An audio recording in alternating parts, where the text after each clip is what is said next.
సోనియా గాంధీ గారు తెలంగాణ ఇచ్చిన సోనియాది దేవతకు ఈ రోజు మెదక్ అభ్యర్థి గాలి అనిల్ గారిని గెలిపిస్తే తప్పకుండా కాంగ్రెస్ అభ్యర్థి గాలి అనిల్ కుమార్ గారికి, కాంగ్రెస్ ముఖ్య నాయకులకి, కాంగ్రెస్ కార్యకర్తలకి, మీడియా సోదరులకి నమస్కారం తెలియజేసుకుంటున్నాను.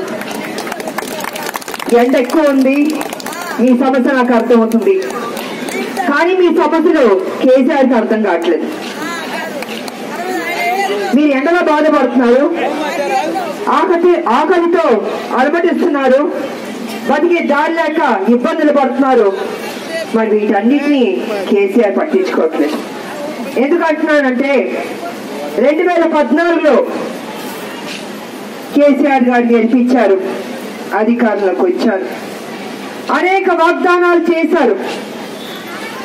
మీరు నమ్మారు, చేస్తారని మీరు అనుకున్నారు. తెలంగాణ ఇచ్చిన కాంగ్రెస్ ని పక్కన పెట్టారు. ఎందుకో ఏదో నాకు తెలియదు, మీకు తెలియాలి.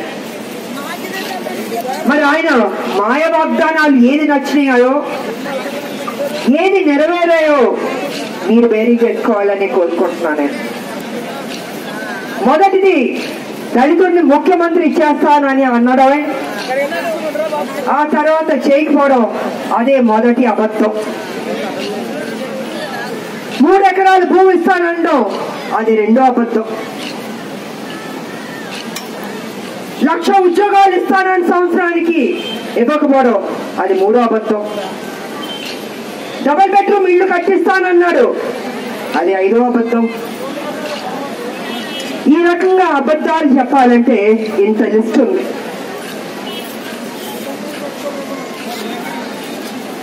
మేము తీసుకొచ్చిన ఆరోగ్యశ్రీ దాన్ని కంటిన్యూ చేయాల్సింది పోయి అది కంటిన్యూ చేయలేదు. ఇవాళ హాస్పిటల్లో చూస్తుంటే డాక్టర్లు లేరు, మందులు లేరు. మహిళలు రోడ్డు మీద ప్రసవిస్తున్నారు. ఇంతకంటే దారుణం మరొకటి ఉందా అంటాను. ఫీజు రీయింబర్స్మెంట్ కోసం దానికి డబ్బులు విడుదల చేయలేదు, అది కాంగ్రెస్ తీసుకొచ్చింది. వాళ్ళ విద్యార్థులు ఎట్టెల్లాలో తెలియకుండా నడి రోడ్లో నుంచున్నారు. ఆరోగ్యశ్రీకి నిధులు లేవు, అది కూడా ఏం చేయాలో తెలియట్లేదు. మరి తెలంగాణని సింగపూర్ చేస్తా, డల్లాస్ చేస్తా, న్యూయార్క్ చేస్తా, దుబాయ్ చేస్తాను, సుందరీకరంగా మారుస్తానన్నాడు, అదేమైందో తెలీదు. చేపలు ఇచ్చాడు చచ్చాయి, గొర్రెలు ఇచ్చాడు చచ్చాయి, రొయ్యలు ఇచ్చాడు చచ్చాయి, మొక్కలు నాటాడు చచ్చాయి. అన్ని చావడం తప్ప ఏది బతకలేదు. ప్రజల మనసు కూడా చచ్చాయి. ఇది కేసీఆర్ గారు. ప్రతి ఎన్నికలకి ముందు అనేక మాయ వాగ్దానాలు చేస్తాడు. ఆ తర్వాత 5 ఏళ్ళు దాన్ని తిప్పి తిప్పి తిప్పి వచ్చే ఎన్నికల వరకు తిప్పుతాడు, ఏది ఒక్కటి ఇవ్వడు. మీరేమో మౌనంగా ఉంటారు, మీరేమో ఏది అడగరు. మంచి దారి కాంగ్రెస్ చూపిస్తుంది. కాబట్టి ప్రజలారా ఒక్క నిమిషం ఆలోచించాలి. 2018లో కూడా మళ్ళీ కేసీఆర్ గారికి అధికారం ఇచ్చారు. ఇప్పుడు కేసీఆర్ పార్లమెంట్ ఎన్నికలు వచ్చినాయి, ఏమంటున్నాడు? మాకు 16 సీట్లు ఇవ్వండి అంటున్నాడు, నన్ను ప్రధానమంత్రి చేయండి అంటాడు. అసలు 16కి ప్రధానమంత్రికి ఏమైనా సంబంధం ఉందా? చదువుకున్న వాళ్ళకి కొంచెం ఆలోచిస్తే నిజంగా హాస్యాస్పదంగా ఉంటుంది.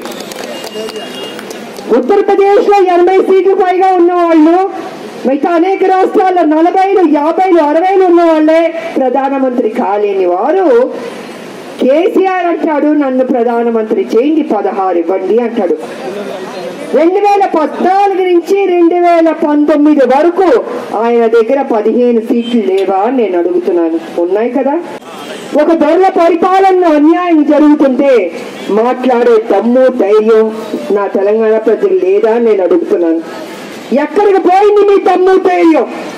ఒక్కసారి గుర్తు చేసుకోండి. ఇదే ప్రధాన చెరువులో రోడ్ల మీద నుంచున్నాం, బతుకమ్మలారా, మొత్తం ఉద్యమాలు చేసాం. అవన్నీ మర్చిపోయారా? అంత ధైర్యంతో చేసి రాష్ట్రాన్ని సాధించుకున్న మన తెలంగాణ బిడ్డలు ఇవాళ దొరల పరిపాలనకి మళ్ళీ మళ్ళీ మీరు ఇస్తున్నారంటే బానిస బతుకులు బతకాలని మనం అనుకుంటున్నామా? అది బాగుంటుందా? తలెత్తుకొని తిరిగి ఏదైతే కాంగ్రెస్ మనకి ఏది చేస్తారనుకుంటో అభిలబ్ధి పొందడం బాగుంటుందా? ఆలోచించుకోండి. ఈ రెండు ప్రభుత్వాలు కూడా విఫలమైపోయినాయి. మరి కేసీఆర్ ఏమో ఎక్కడ లేని హామీలను ఇచ్చి అధికారంలోకి వచ్చిండు. మనకి ఇంటింటికి నల్ల ఇస్తాడు, ఇచ్చిండా మీకు? నీళ్ళు వస్తున్నాయా మీకు? అందుకే మీకు గుర్తుపెట్టుకోవాలి. అది 3 ఎకరాల భూమి ఇచ్చిండా ఒక దళితునికి? ఇంటికి ఒక ఉద్యోగం ఇచ్చిండా?